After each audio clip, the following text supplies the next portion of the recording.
ఒకప్పుడు విద్యార్థి దశ ఎలా ఉండేదంటే అడకత్తెరలో పోక చెక్క.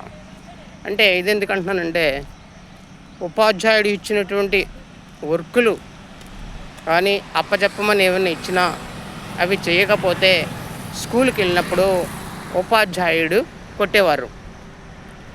ప్రోగ్రెస్ కార్డులు ఇచ్చిన తర్వాత అవి మార్కులు సరిగ్గా రాకపోతే తల్లిదండ్రులు కొట్టేవారు. అది విద్యార్థి దశ. అందుకనే అటువైపు ఇటువైపు కూడా తనులు తినేవాడు. అందుకే అడకత్తెరలో పోక చెక్క అన్నాను.